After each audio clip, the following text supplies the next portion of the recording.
chromium plant in Kazakhstan. Next time you see something chrome-plated, take a deep breath, cough it out, and think of the Trump Soho. Back to Trump! How does she do that?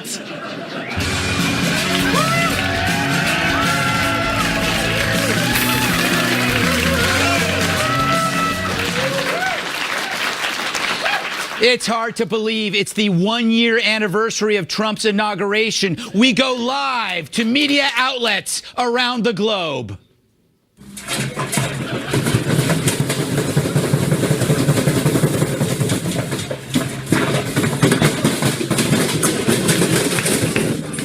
Whoa, that's pretty rough for them.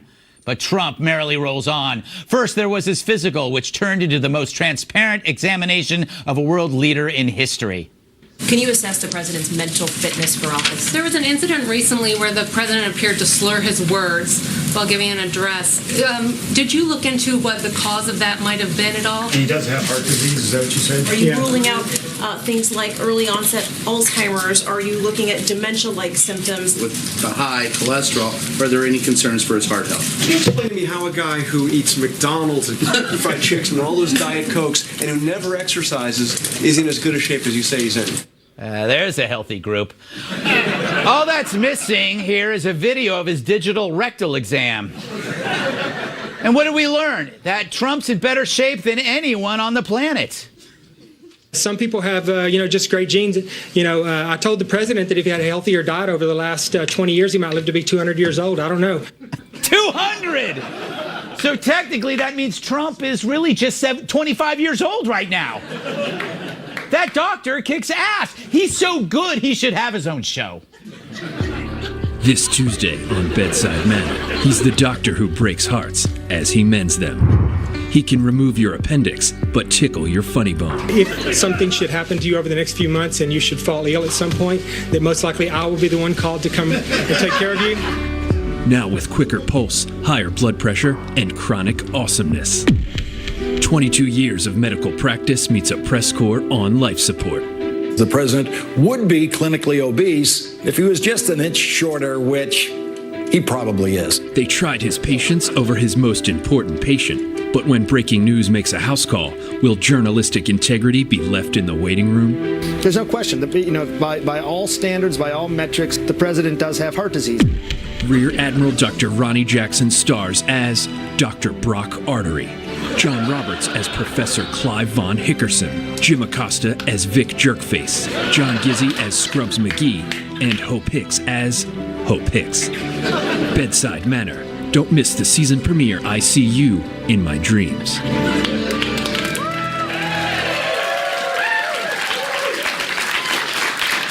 I give that 3 thumbs up. All right. But still, the good news wasn't enough for some. The president has heart disease. Those numbers qualify him for having heart disease, and it clearly needs a plan to try and prevent some sort of heart problem down the road. So wait, there's the lead. CNN finally admits Trump has a heart. Of course, all this good news only unnerved Beavis and Butthead. He sounded like a sycophant. He didn't sound like a doctor. I'm sure this guy's a great guy, great physician, blah, blah, blah. He shouldn't have sounded so Trumpian, first of all. And second, Well, did he write it? He works in a White House where just about everybody who makes public statements lie. What is she doing on her little phone? They're like that couple that you get stuck next to at a wedding reception table that makes you want to gnaw your own face off. Look, when you're calling the same doctor who worked for President Obama a hack, you've lost the plot. Which is why the fake news awards was perfect timing. As the press gave Trump's physical a physical, he gave one right back. And get this, turns out he's in way better shape than they are. How genius was it to have the media cover their own report card? We break in with this breaking news. We suck. But speaking of report cards, how is Trump's after 1 year? Well, the economy's way up and ISIS is way down. If you stop there, I'll take it. But jobless claims are lowest since 1973. And I believe we have footage of your 401k since Trump took office.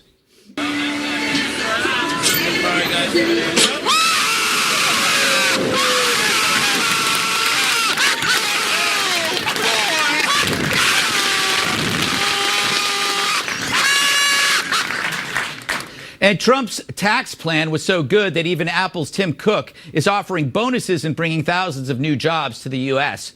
Watch him try to admit it. There are large parts of this that are a result of the tax reform, and there's large parts of this that we would have done in any situation. Just come out and say it. The guy you can't stand did some good. I know it's painful to credit someone you hate. The media and tech companies, they're like children in high chairs, shaking their heads as Trump feeds them their vegetables. Yeah, it tastes bad, but it's good for you. Anyway, what did we get amidst this good news? Flake news. The enemy of the people was how the President of the United States called the free press in 2017. Mr. President, it is a testament to the condition of our democracy that our own president uses words infamously spoken by Joseph Stalin to describe his enemies. Very, very moving, but very false. Flake's attack was actually fake news because Trump never said the media was the enemy of the people. He said fake news was the enemy of the people. That's no small change for a fed a storyline that undermines the ability to criticize the press. Trump treats the media like flies buzzing around his ears, reminding them it's not the reporters who are important, but the people they report on. No wonder they're pissed. So here's my one-year assessment. If Trump can just control himself, he might end up being a figure for the ages. The entire planet is feeling his impact every day. They're talking about him in the jungles of Borneo. Like him or not, take a freeze frame of right now. He's the most important person on Earth. But by keeping him on his toes, so are you. And that ain't fake news.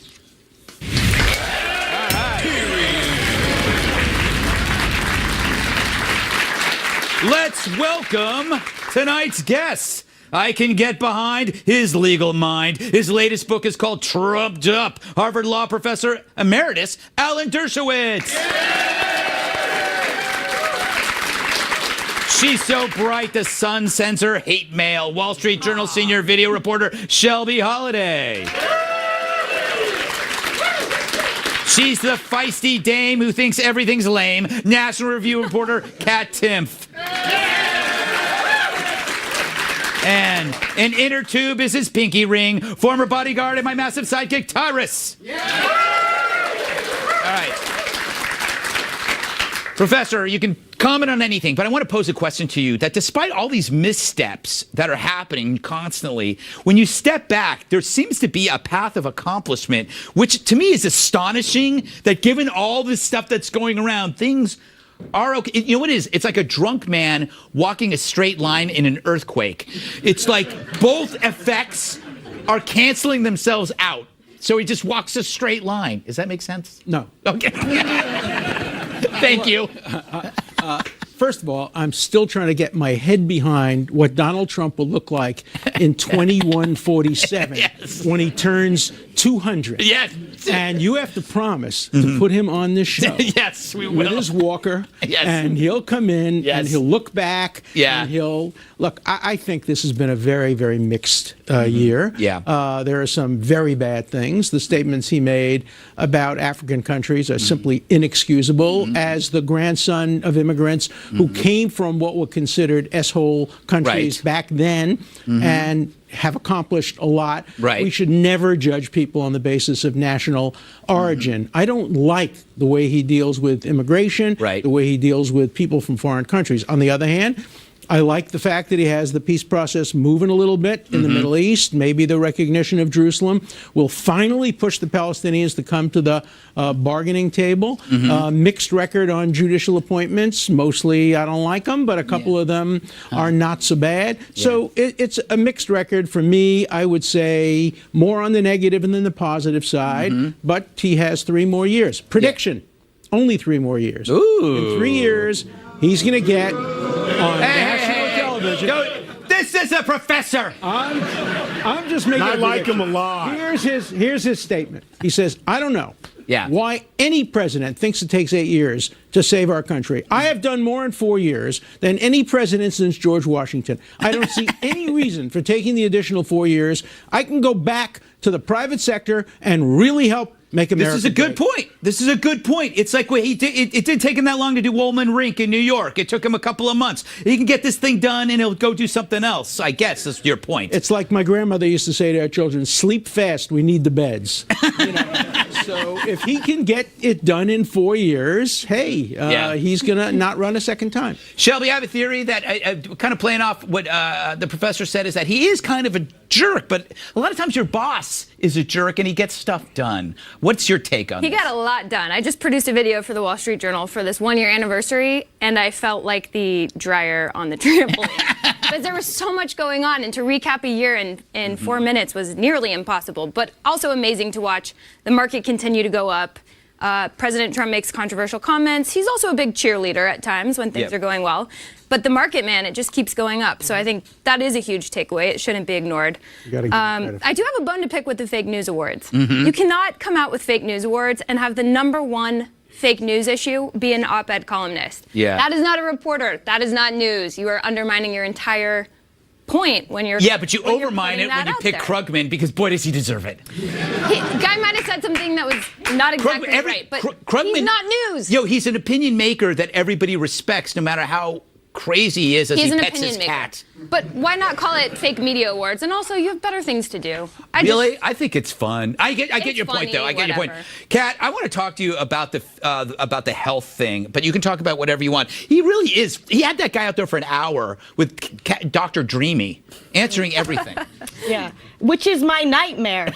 That's true. If I was ever in public office, they'd be like, oh, she's crazy, within about 3.5 minutes. I don't eat healthy. Sometimes I don't eat until nighttime because I'm too anxious. Yes. I have about 30 pairs of penguin socks that I wear year-round. Yes. I have a cat that I let sleep in bed with me, and if he doesn't sleep in bed with me, I can't sleep. I watch episodes of Bob's Burgers on loop every single day as I'm getting ready, as I'm in the shower. I'll play it real loud. The neighbors love that. The neighbor lady would come in as a witness on CNN being like, listen, the noise that's coming from her apartment. Thank God that we don't just let TV doctors diagnose us, because if we did, we'd all be screwed. That is so true.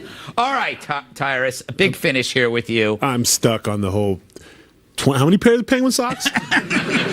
Between 30 and 50 from my Auntie Barbara. You want to make fun of my Auntie Barbara? She's a very nice lady. Thanks for watching, Auntie Barbara. Yes. Hey. And Uncle Frank. Yes, can't leave out Uncle Frank. So what do you think? I think even if you're a supporter of Trump, you would deceive yourself if you don't admit there is a sense of chaos. It's like you're in a bar in an old West, an old Western where at any moment things could start flying. I think, well, yes and no. And just to go back to one thing, I actually was irked out my mind with all the coverage on his physical. He passed his physical. Yeah. And it wasn't good enough. So they kept looking for, well, how does he sit? Is he pronated? Does he look for anything? Like, does he have a hangnails or anything we can use to take against him? And the best part was, and I'll leave them nameless because I'm sure it's some kind of shaming, but these really, really chubby reporters at CNN who sit in chairs and tables, and when the camera angles turn, you see the little bellies because they work out, are talking about him, calling him obese. Yeah. That was hilarious. Like, everyone in America is damn near obese if you do it right. I mean, if you follow the scale, I should be in a walker on my 600-pound life, leaning for Big Macs. But I mean, it's amazing to me that the people that were talking about him, there was no mirror in CNN while you were running your mouth. Like, he's an older man. Of course, he's gonna have a little bends and ticks on his heart. He's supposed to. He's an old man, but he's fine. He passed physical. Move on. You know, it's funny. I gotta wrap this up. I'm jealous that Trump can eat whatever he wants. I call this old school health. He's not personal trainer healthy that you see everywhere. Personal trainer healthy. They're muscular, but all they do is eat like strained kale. He's dock worker healthy, which is like he eats anything he wants, but could twist the head off a deer. Grumpy old man. Grumpy old man. The old man ate bacon and beer every day. It's funny, but it does reflect a very serious problem that we're trying to pathologize political differences. First, we try to criminalize That's your them. book. Now we're trying to pathologize them, but the Republicans did the same thing. When Hillary Clinton tripped going into that car, people were diagnosing her. Look how sick she is. Yeah, it's She's true. not qualified to be president. Let's were right, cut that though. from both sides. Let's cut that out of both sides. Let's get whoever gets elected, let them govern. It's a good point. It's a good point. It's fair point there. Up next, the Fire and Fury book will now be a TV movie. I hope I get to play Stormy Daniels.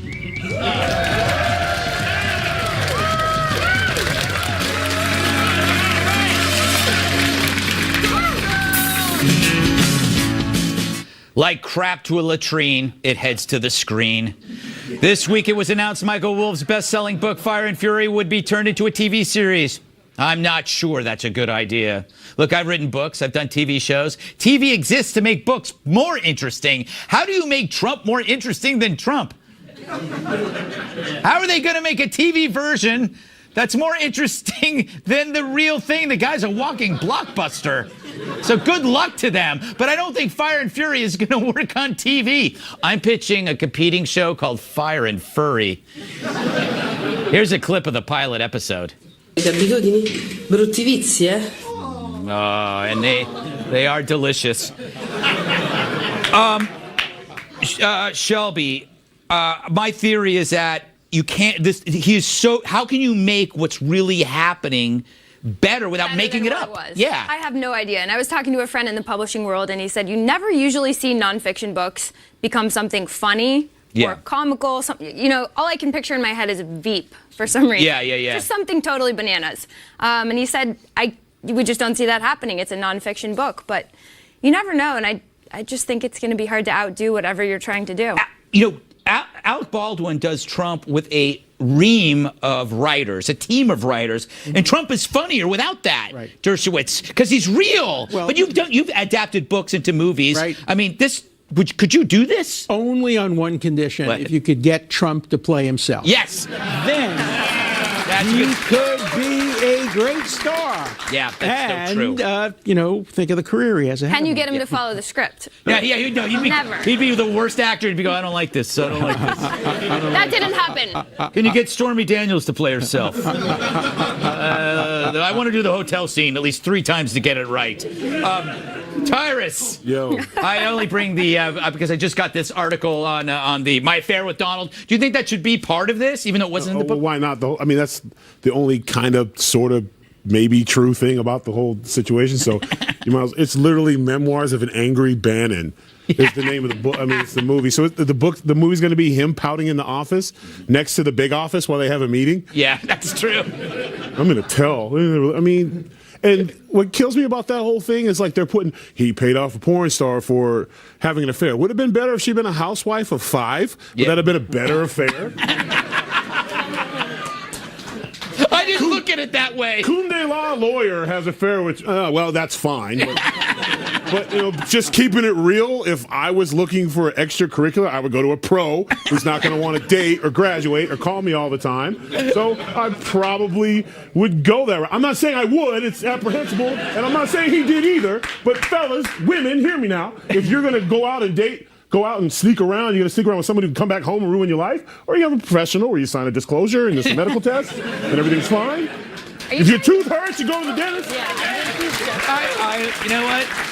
It's such a good point. Like, if you're a golfer, you're probably going to want to play with a professional golfer rather than like somebody. You got a toothache, go to the dentist. Yeah. But I think, the interesting part of the book that I don't even know what that means. The interesting part of the book they actually could make a decent TV series out of is the 3 groups in the White House. Yeah. The Bannon group. Yes. The Ivanka and Jared group. And the Republican group. That was an actual insightful part of the book. She was her own group. She was her own group because nobody liked her. That might be the most fascinating part. We have no idea what she was doing. No, neither did she. Maybe we would learn. She brought her friends over to check out the rooms. Kat, where do you see this going? Is this happening? Would you watch? I only under one condition, and I have the perfect person to play Trump. Can we get it on the screen, please? Alf. There we go, right? Yes. They have the same hair. They kind of look alike. They have the same scallywag attitude. Yes. And for the Fire and Fury book, we keep the part about eating cats. Oh, that's All of the problems in the White House is because Trump eats cats. I didn't know that about it. That's what Alf does? Yeah, he's chasing their little kitty around for most of the series. Get with it, Greg. I'm sorry. I think, this could only work if they did it real time, like 24. So, at 24 was 24. They'd have to do it at night, and they'd have to replay the events of the day with actors. They'd have to do exactly the same day, because real life is better than whatever they're going to offer. I will stick my face in a beehive and play Bannon. Yeah, there you go. Stick my head in a beehive? It's the only way you're going to accurately depict. I mean, this is amazing. He does have a lot of blushing going on. We got to go. It's still to come. A week ago, Hawaii told 1 million people they were all going to die, but now the story's already in the trash. We dig it up next.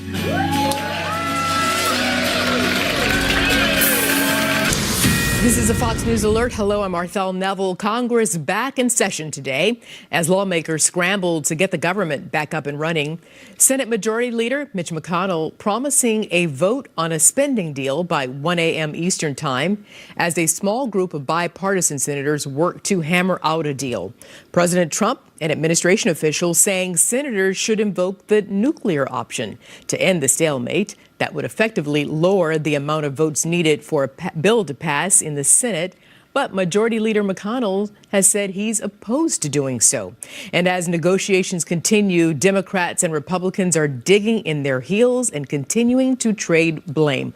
We'll continue to bring the very latest from Capitol Hill throughout the night. But for now, I'm Marthel Neville. I'll see you again at the top of the hour alongside Eric Shawn. Right now, back to Gutfeld.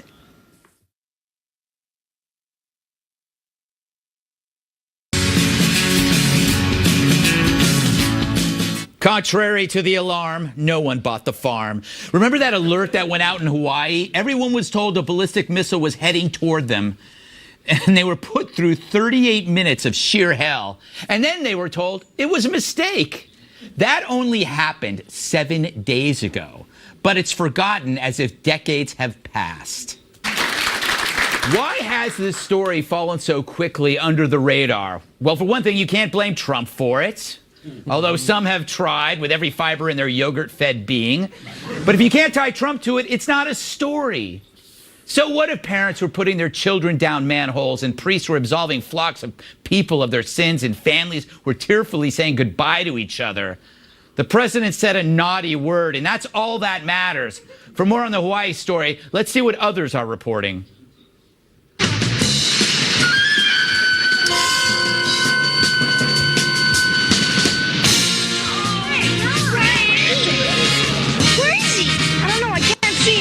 It all goes back to the little tiki doll, doesn't it? Tyrus, I can't believe that we don't talk about this. Is like, just because it was a false alarm, we're not taking it seriously. And you know what? The part that really bothers me is it took 38 minutes. Yes, and they knew 5 minutes. 38 minutes. Well, before that ballistic missile, that should be national security. I don't think your local state should be taking care of that, obviously. But in those 38 minutes, do you know how many marriages were ruined? Yes, true. You know that moment where you're like, I never liked your mother. I only stayed with you for the kids. I'm the only one on this panel old enough to remember duck and cover. Yeah. When I was a kid, we were scared out of our wits. The Russians were going to come. They were going to blow us up, but we would be saved because we got on our knees under our desks and prayed. Mm-hmm. And that brought back these terrible, terrible memories. Yeah, it was nuts, Shelby. My wife was there. Thank God I wasn't, because I am the worst. I know. I would have covered myself in slow moving elderly. And I would have. I would have been like, they would have been shields. Hey, you insulting me here? Come on. He's the guy who had to apologize after the false alarm. Honey, dear, I didn't mean to kick you out of the refrigerator. Right? I'm sorry. Yeah, it was like, I leave the family behind. Yep. No, I was going to look for help. Yeah. No, but you really can't imagine what it was like to be there. Right. And clearly this person had no business being near a button when we have heard so much about big, powerful buttons, and there are genuine fears that that button might be pushed. There are a few things that were really scary that came out of this news, though. The AP reported, according to a man who was contracted by DHS to study the wireless alert, It could take 30 minutes for other states to write and blast Wow. a message about a missile. That's Yeah. a problem we should probably fix. Right. And a nationwide system for mobile devices has never been tested. Mm. These are things that just seem so simple. And the fear is that we've moved on so quickly from the news. Will they ever be fixed? We move quickly from everything. You think about the Vegas shooting. Like we act like that's like happened 10 years ago, and we still don't know what the hell happened. Kat, you said you disagree or what? I disagree. I don't think there should be any of these warnings at all. Really? Why? If you're gonna get missile bombed to death, what are you gonna do about it? Get a raincoat so you don't get wet? Gonna stock up on canned goods? You're never gonna get a chance to eat those canned goods. There's nothing you can do. Why not just let people live and then, 1 second you're not? Well, this is an interesting point. The best response I heard is the husband of my wife's friend. They were there for her birthday party, and he's Russian, and everybody's panicking. People are crying. His wife's crying, and he goes, "Go back to bed. If you wake up, all good." And you can't get better than that. No. You can't get better than That's that. a cool dude. The one thing I got to say, I love Hawaiian shirts, but it's weird when they're at a national security press conference when they're in Hawaii. Do you throw a tie over a Hawaiian shirt? I don't know. I mean, I don't get it. Anyway, I don't get it at a national security. I love Hawaiian shirts. I love them. Just not in a serious meeting. It's incredible. You can wear them anywhere. Anyway, coming up, North Korea's got Olympic fever. North and South are joining hands to win a few medals. Or die trying. Seriously, you lose, you die. That's next. Their dear leaders sending cheerleaders. North and South Korea will march together under a unified flag at next month's Winter Olympics in the South. They've even agreed to field a joint women's ice hockey team.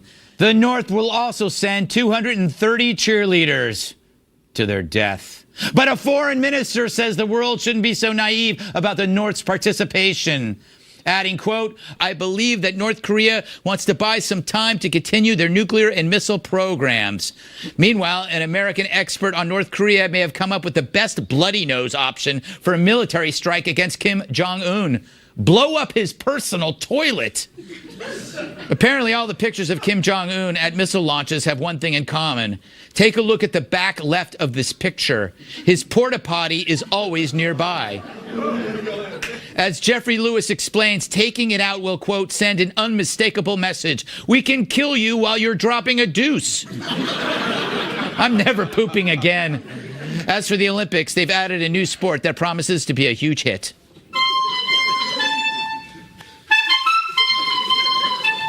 I'd say that blows, but that's too obvious. Kat, thoughts on this assassination plot or pseudo plot? Yeah. As funny as bombing a toilet would be, and it would be, it could be seen as an act of war. True. And if they were to retaliate, I would hate for the reason that there was no more New York City or no more Los Angeles to be, we thought bombing a toilet would be funny. Yes, that's true. You don't base your foreign policy on a really cool joke. Yeah, I mean, as cool as it would be, it wouldn't look very good in the history books. All right, they thought it would be funny. Professor, do the Olympics help foster diplomacy between adversaries, or does it only help rogue nations like North Korea to put a polished face on their misery? Of course, if you go back to 1936, where the world welcomed Hitler and the Nazis and allowed them to disqualify Jewish runners, and Hitler wouldn't ultimately shake hands with Jesse Owens, all of that, it can be used as a terrible, terrible show helping tyrannical regimes. Think of how many of these cheerleaders are going to go back to North Korea. I hereby offer to represent any of them who want to defect. But that's okay. But they don't have to be a cheerleader. But think about this. They don't have to be a cheerleader. Anyone who wants to defect, I'm their lawyer. But see, now here's the reason why I think they're not going to defect. Each one of those cheerleaders' families are probably in a room, right? Right. They're probably in a room, and it's like if you don't return, they're a casserole for the starving citizens. That's what. I hate to say it, but there are reports that there's some bad dietary. You think is in the burger? Yeah. But Go ahead. The cheerleaders are interesting because when you read the headline, it sounds really silly. They're sending this huge group of cheerleaders, couple of athletes. The cheerleaders are actually considered soldiers by many North Korea experts. They are the army of beauties. They are meant to go out there and sort of woo the rest of the world, pretend like they're peacemakers, show how innocent and soft the regime is. And their most famous alumni is Kim Jong-un's wife. So I didn't even know he was necessarily trying to defect. I didn't even know he was married. He marries a cheerleader just like everybody else. They always marry the cheerleaders. Kat So says. positive. You can do it, Tyrus. Yeah, I mean, it's. Tyrus. What do you? Okay, is this just a way for Kim Jong-un to just put off stuff to delay while he's still developing weapons? Look, I'm cooperating, but then he's actually doing something else. I mean, it's probably a little of that, but also at the same time, one of the things that has happened for him and his country is with getting sparring with the president of the United States and the leader of the free world, he has the spotlight right now. Yeah. So chances are, if he wouldn't have had the interactions that he's had with President Trump, none of this would be happening right now. I think you're right. He's trying to play a sympathy thing, and then you're 110% right. Every one of those cheerleaders, they got a reason to come home. Yeah. Or several reasons to come home, because once they get over there and they see a warm bed, 3 hot meals, free speech, TV. I mean, I don't know if you've ever been to the Olympic. It's like a little city. Yeah. And it's just a whole lot of like fun going on. Yeah. And stuff. Yeah, it's been a while for me since I've been in the Olympics. A good friend of mine, Mark Henry, the world's strongest man. He goes to Olympic, and some of his stories from the Olympics back in the day, I was like, did you even have energy to lift? Yeah. Like, I mean, like they party, they have fun, everyone's meeting everyone. Like they're going to be exposed to a lot of things. There was a lot of clean and jerking going on. All right, I don't even know what that means. Ruins the story. I'm talking about sharing ideas. This is a dirty little old man. No, I mean he's working. I got the old man sweater on, but you should have it on today. All right. Would you guys stop attacking old men? All right, still to come. New California wants to become the 51st state. But why stop at 51? Let's add the moon while we're at it.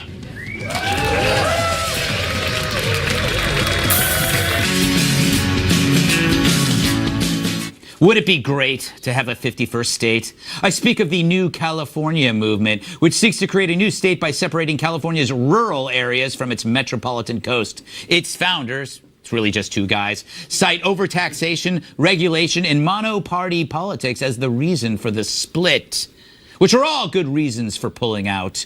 California was once... Stop it! You know, I lived in California. It was once a pretty cool state. You had the film industry. You had orange groves. You had giant redwood trees. You had the Modesto Nuts. It's a minor league baseball team. They don't talk to me anymore. Now it's let itself go. An elegant gentleman has become your fat, drunk uncle who can't even zip up his own pants. The founders of New California formally declared their independence this week. I believe we have tape of their presentation. I didn't know Superman was in Deliverance. Hey, very good. California, it's gotten too big, Professor Dershowitz. It's like imagine Siamese twins, right? And one of your twins got really, really fat. And you go like, okay, it's time to split. We're calling the doctor. Look, there are people in California who want to not have a separate state. They want to secede and have a separate nation. They would be, what, the 7th, 8th largest economy in the world? Yes. They would be among the top population nations in the world, and they could legalize marijuana without any concern from the federal government. In the world? Shelby, this could be a great contest to see. You have the 2 states split. Which one would do better? One with like free market, like free market, free mind mentality that Professor Dershowitz discusses, or big government intrusion of the other kind of California? That's a good question. I mean, I think this is what happens when you overtax your citizens, can't balance your budget. People get really frustrated. They want to leave. But if you look at the plan that these New California guys released, it's literally a 5-page sloppy PDF. Is that all you need? It looks like something a 3rd grader put together. So I think they have a little ways to go in filling in the details and convincing people this is a good idea. But also, all the wealth is on the coast. Yeah. So they would also have a bit of a reality check when they start realizing what their resources are. But how big was our Declaration of Independence? Bases. Wasn't that 1 sheet? It was a much more intelligent sheet. Really? I'll have to say that. I think it was written on a cocktail napkin, if I remember correctly. I believe you're right. Yes. Yeah, they all had. Everything good is written on a cocktail napkin. Tyrus? What? I don't know. You want me to follow up with that? Yes. Look, I grew up in California. I still have my California driver's license. I vote absentee ballot. Like, I'm still a Californian. And they do this. I grew up with this constantly. At one point, Northern California was pissed because Southern California was taking all their water, so they wanted to split and be Northern California, Southern California. Then some genius came up with the 6 states. We're going to have 6 new states in California. You know, Texas did this, but a few years ago, Texas wanted to succeed because it seems like whenever someone doesn't get their way, they want to pack. That's the way America is now, apparently. When you don't get your way, you pack your bags and you go home. But So they're now not leaving. No, they're just saying we're not being a part of this anymore. No, they're still going to be a state. Family Guy, he did that They're too. going to be a It worked out state. real well. That's good. It's good. They're moving out of that. They're not moving out of the house. They're getting their own room. Yeah, but it's not the way I like it, so I want it. I would be. I would be pissed. As As a Californian, I am tired of California when I go there. It's like people, I can't. Honor 7X в тончайшем металлическом корпусе, в цитрусе. For a lot of money. Called Greg, or did you move to New York? I moved. That's the thing about America. There's like 49 other choices. Yeah, you got to move. You're not going to get it. They're not going to split. I think that's the moral. Is you got to move, Kat. Yeah, you must move.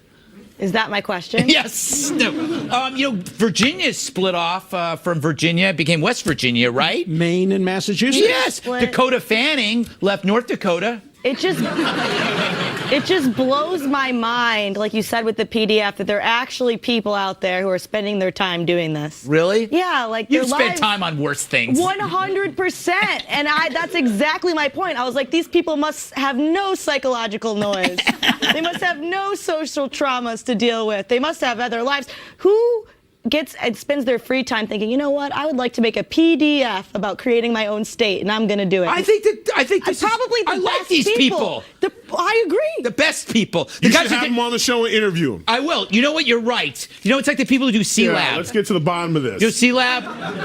It's much better than anything I do. And then when with you my ask free them one time. wrong question, they're going to form their own Greg Gutfeld show in the corner.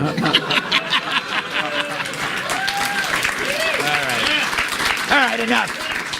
Don't laugh at that. Final thoughts. If you leave now, I'll replace all of your relatives with exact replicas.